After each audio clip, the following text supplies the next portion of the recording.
Cruzeiro que treinou essa semana pela manhã, né? E aí encerrando essa preparação, como é de praxe, né? O Cruzeiro inicia a semana pela manhã e geralmente encerra no período da tarde, que já começa a concentração para o jogo. Assim vai fazer para esse duelo de amanhã, 24ª rodada do Campeonato Brasileiro. Cruzeiro tentando, pensando, sonhando, buscando a primeira colocação do Campeonato Brasileiro e pode dormir mais uma vez na liderança, já que o Flamengo enfrenta o Corinthians em Itaquera no dia seguinte, no domingo. Então o Cruzeiro com essa possibilidade de dormir novamente na liderança em caso de vitória diante do Vasco da Gama. Como a gente já falou muito durante a semana, mas não custa lembrar, não tem o Vidalba, né? O titular suspenso para esse jogo. O Gabigol também recebeu o terceiro cartão amarelo no jogo contra o Red Bull Bragantino, tá fora desse jogo também o Gabigol. Muita gente falando que ele deu uma segurada pensando no jogo contra o Flamengo. O povo é maldoso, né? Não tem nada disso. Ele acabou recebendo de fato o cartão amarelo, porque ele tinha muitos pendurados, como tem também para esse duelo contra o Vasco da Gama. Ao todo 9 pendurados, 8 jogadores, mais o técnico Leonardo Jardim. Então o Cruzeiro de olho. Fala comigo. Não, eu vou só chamar a enquete. Vai quando? Aproveitar que você tá dá aquela respirada aí pra eu poder... Você manda. Porque senão daqui a pouco a Mabi é brava, rapaz. Não mexe com a Mabi, não. A enquete do Cruzeiro hoje. Cruzeiro é favorito contra o Vasco, mesmo jogando em São Januário? Sim, o time vem embalado e tem um elenco superior ao do Vasco. Ou não, o Vasco vem de vitória em casa e a torcida pode fazer a diferença, vai ser fundamental. Eu já marco o meu sim. Para mim o Cruzeiro é favorito, mesmo jogando em São Januário. O Cruzeiro vive um melhor momento, tá voando, o Vasco tá lá embaixo, tá aí dando uma respirada e tal. Na última rodada deu uma respirada, mas acho que o Cruzeiro é favorito. Você acha o quê? Também acho que é favorito, tá no momento melhor e tem tudo para poder vencer mais uma no Campeonato Brasileiro. Tem um número importante, inclusive, sobre isso. O Cruzeiro tem mais vitória como visitante do que o Vasco como mandante. Olha que curioso. Aí, ó. O Vasco soma 16 pontos, se não me falha a memória, é exatamente isso. O Vasco 16 pontos como mandante e o Cruzeiro 19 como visitante. O Cruzeiro com mais pontos como visitante do que o Vasco como mandante. A gente sabe que isso não conta muita coisa, mas mostra, é um recorte do que é esse Campeonato Brasileiro e a fase que vive o Cruzeiro, né?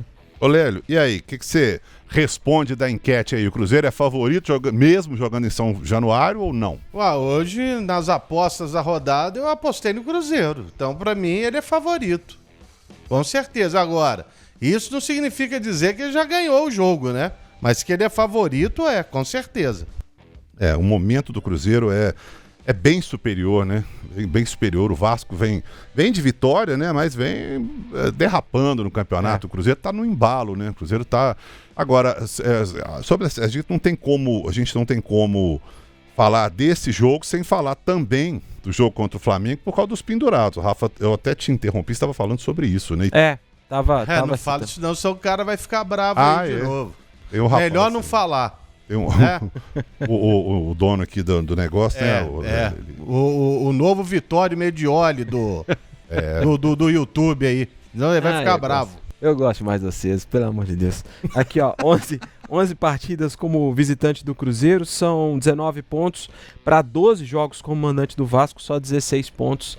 O Vasco não vem bem como mandante, mas ao contrário do que o pessoal tá falando, tem jeito, né, Lelhão? É uma informação, a gente tem que passar sobre a lista de pendurados. Não tem ninguém gorando aqui não, viu, gente? Pelo amor de Deus, é só uma informação. Aí ele vai falar vocês da imprensa galinácea. Rapaz, já teve um Zé aqui que falou isso, mas o Rafa tá até pedindo desculpa pra passar a informação aqui, ó. Ontem a gente conversou com ele, a gente perguntou isso pra ele também, faltou pedir desculpa pro ele pra perguntar isso pra ele. Mas enfim, o Cruzeiro tem 8 jogadores pendurados, 2 deles são reservas, né? O Matheus Henrique e o Wallace. E o Cruzeiro tem 6 jogadores entre os titulares, entre os 11, com 2 cartões amarelos. A turma diz que não se preocupa muito com isso, né? Que dentro de campo acaba esquecendo, mas sabe que na próxima rodada tem o Flamengo, é o jogo do campeonato, né? Se o Cruzeiro vencer, e ao que tudo indica, o Cruzeiro não deve poupar ninguém, mesmo com essa lista grande aí de pendurados. Os titulares, vamos dizer assim, né, que estão entre os pendurados, lembrando que o Vidalba é um deles que não joga esse jogo de amanhã, mas os 6 que estão pendurados, que correm o risco de perder esse jogo contra o Flamengo, são o Fabrício, o Romero, o Caio Jorge, o Wanderson, o Matheus Pereira e também, quem que é o outro? Romero, Fabrício Bruno. Romero, obrigado. O Romero é o outro, o 6º, que também está pendurado, então são 6 pendurados e aí muita gente importante, né? Se a gente for levar em consideração essa base do Cruzeiro, que tem, é claro, à frente o Caio Jorge fazendo um trabalho muito importante, sendo o artilheiro do Cruzeiro no campeonato, mas é um trabalho coletivo, né? Qualquer jogador que sai desse time, por mais que a referência na zaga seja o Fabrício Bruno, o Vidalba faz muita falta. A tendência é que o Jonathan Jesus assuma a posição ali na dupla de zaga com o Fabrício Bruno, mas qualquer jogador que sai desse time, que está muito encaixado, acaba fazendo muita falta. E também não é só a gente que tá falando sobre isso não, né? Teve jogador também que falou sobre isso, né? Teve jogador também. Será que pode? Não sei também. Vamos perguntar aqui se pode, né? Não sei quem. Se dá para falar sobre o assunto, né? Enfim, a gente conversou ontem com o William, né? Naquele bate-papo que a gente teve na Toca. Ontem o treinamento foi pela manhã, a gente acompanhou tudo por lá. E ele conversou com a gente, ele falou um pouquinho sobre esse tema. Vamos ouvir o camisa 12 do Cruzeiro. Cara, primeiramente eu sou um cara que gosta do Diniz, principalmente como pessoa, um cara que tentou ajudar todo mundo aqui. E eu acho que o Diniz, acho que todo mundo sabe o estilo de jogo dele. É um estilo de jogo que ele coloca muita gente no mesmo lado do campo e ele tenta envolver o adversário dessa forma. Então a gente está trabalhando nisso, nos pontos que ele tem positivo. Eu acho que nós jogadores que já treinamos com ele, a gente, claro que tenta entender um pouquinho mais e passar um pouquinho para os outros jogadores. Mas, cara, não é fácil realmente enfrentar o Diniz pelo estilo dele, mas tenho certeza que a gente está preparado para isso. A gente tem um técnico que estuda muito futebol, então está passando todos os pontos positivos que a gente precisa para enfrentar a equipe do Vasco. Então, a gente está o mais preparado possível para conseguir um resultado bom lá. Beleza, tá aí o William, lateral direito, que tá recuperando a boa fase. Antes da gente entrar nesse debate aí para falar sobre Fernando Diniz, Cruzeiro e tal, ontem foi a vez do Leandro Colombo, hoje é sua vez, ô Rafa. Turma tem que dar like aqui, né? E aí? Pô. Não dá pra eu fazer o convite como fez o Colombo, porque tem conhecimento de causa, né? Daquela maneira não dá pra fazer. Ô, louco, velho. Não dá. Aí você me complica. Não, pô, mas né? Aí vocês têm não dá pra eu fazer. Daquela maneira, né, Lelhão? Aí é cada um com o seu cada um, né? Mas vamos deixar o convite aqui pra turma fazer, dar esse like, acompanhar a gente, seguir a gente nas redes sociais também, importante pro nosso trabalho aqui, pra gente poder seguir trazendo todas as informações do futebol mineiro. Você não gostou, não? Tá vendo, Colombo, como é que faz? Aprende aí, ó, né? Tem que ser assim, ó, rebuscado, não sei o quê, papapá e tal, falou ali um monte de coisa. Ô, Lélio, o Genilson Barbosa falou aqui, ó, Lélio, sou seu fã, você é adepto ao jardinismo? Não, isso aí dá um azar desgramado, não fala isso não, senhor. Fala isso não. Eu sou adepto ao trabalho do Leonardo Jardim, que é excelente. Esse papo quando começa isso aí... Tem superstição, Léo? Dá um azar. Então começa a falar aí pra você ver. Não, mas... Fala aí, Rafa, vamos testar. Não, eu não falo não. Eu tenho muita superstição. Eu também, não tem mas lógico. Tá louco. Mas o pessoal falou que tava militizado, no outro... Pois só foi falar isso que o negócio Fernando foi... Diniz. Só foi falar isso aí que deu tudo errado.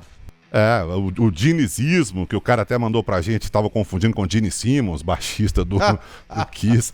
Mas Lélia, e essa coisa aí do Cruzeiro enfrentando Fernando Diniz, ex-treinador do Cruzeiro, o William falou sobre isso. Fernando Diniz que vem mostrando um bom trabalho no Vasco, né? Os jogadores que estão aí, todos trabalharam com ele.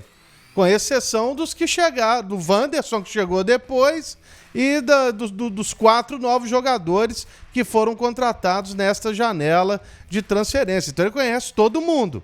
Então vai ser mais uma prova de fogo, como foi o jogo contra o Bragantino.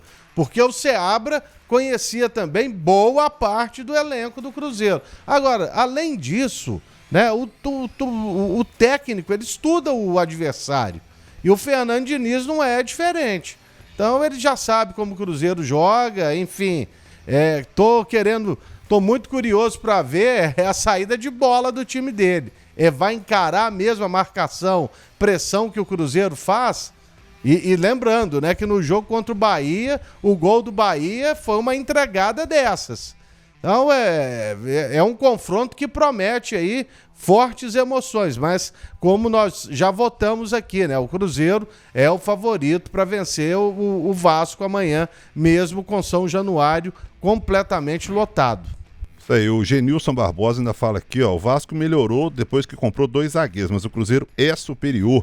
E o Thiago Barbosa Carneiro, vamos Cruzeirão cabuloso em busca de mais uma vitória. Não, aí vem com o negócio do dinizismo de novo. Não, sai pra lá. Ô, Rafa, mas você gosta do trabalho do Fernando Diniz? Não. Não no Cruzeiro, que eu digo, né? De uma forma geral. O trabalho dele no Cruzeiro foi, né, uma coisa horrorosa. Eu gosto do Diniz lá nos times que ele dirige. Que eu vi.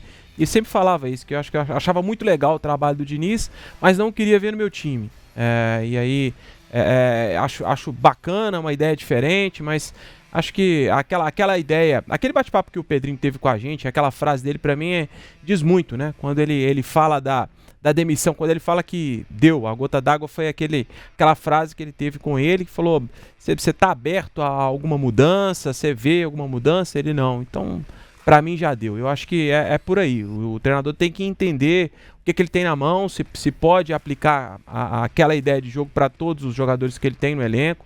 E tem jogador que não abraça muito a ideia, né? Se você tem no elenco jogadores que pedem uma saída de bola lá com o goleiro e tal, agora você ensinar o goleiro a sair jogando com os pés é um negócio que é um pouco mais complicado. Aquela ideia pode ser... Eu acho muito, muito legal essa ideia da construção de jogo lá no tiro de meta, acho bacana, mas tem hora que não dá, né?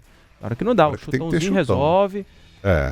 Pra mim, não acho muito legal, não. O Yuri Contim, Vasco 1, Cruzeiro 3, e o Cruzeiro líder. Isso aí, Yuri. Esse jogo do Cruzeiro e Vasco, que foi em Uberlândia, né? Foi. Ou o jogo do Pedrinho. Exatamente. Foi do Dudu, né? A turma lá na arquibancada. E o Dudu, Pedrinho? E ele, ó, vai embora. Não foi esse jogo? Foi. A partir daí... Mas ele não fez isso de lado assim, não. Ele só fez assim mesmo. Não, foi aqui embaixo, aqui, ó. Ele colocou, a mão tava aqui, ó. Mas não era de ladinho, não. Era, Rafa? Não, foi de frente, foi aqui, ó. Só fez. De ladinho, mas o jogo lá em Uberlândia é o jogo que o Cássio foi o melhor em campo. O Cássio chorou depois do jogo. O gol do Christian, né? O gol do Christian e com o Cássio sendo o melhor em campo e chorando depois do jogo.